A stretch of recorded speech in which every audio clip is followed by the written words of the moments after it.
Hello friends, આજે આપણે બનાવશું અપમ. એના માટે પહેલાં આપણે લઈશું રવો. 1 વાટકી રવો લઈશું. આપણે થોડું દહીં ઉમેરીશું અને મિક્સ કરી દઈશું. હવે થોડું પાણી નાખીશું. બેટર બનાવશું. થોડું પાણી ઉમેરતા જશું ને બેટર બનાવશું. આને આપણે 5 મિનિટ માટે રેસ્ટ દઈશું. ચાલો, હવે આપણી સૂજી ફૂલી ગઈ છે 5 મિનિટ પછી. હવે આપણે આમાં શાકભાજી એડ કરીશું. આ છે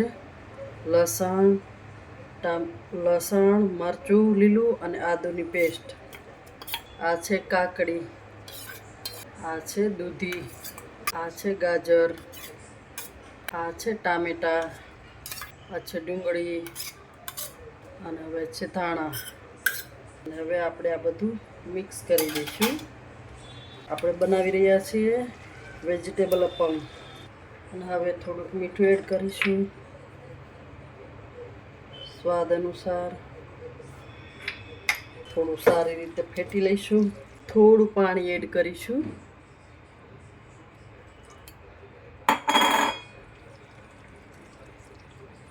અને હવે આપણે એમાં ઈનો નાખીશું. આ છે ઈનો.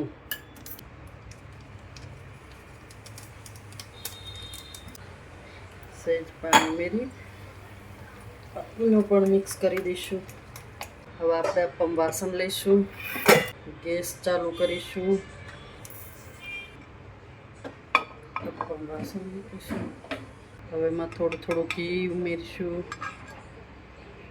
બધામાં ઘી થોડું એડ કરી દઈશું. અને હવે આપણે અપમ મૂકશું.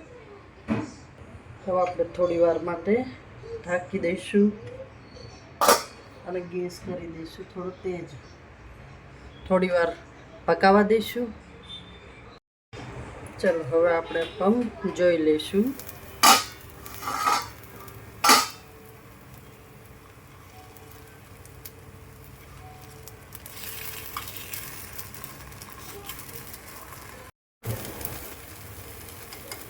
હવે આને થોડી વાર ઢાંકીને પાછા પકાવવા દઈશું. હવે આપણા અપમ બની ગયા છે. ગેસ કરી દઈશું બંધ. આપણે ગેસ બંધ કરી દીધો છે. આપણા અપમ બની ગયા છે. આપણે બનાવ્યા છે વેજીટેબલ અપમ.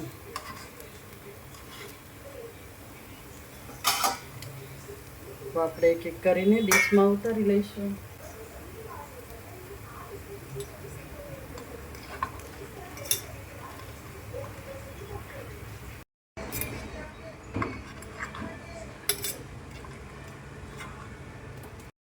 હવે આપણી આ ડીશ રેડી છે વેજીટેબલ અપમ. જોઈ લો, બનાવજો અને જમીન પછી કહેજો કે કેવા બને છે. કમેન્ટ, લાઈક, શેર જરૂર કરજો.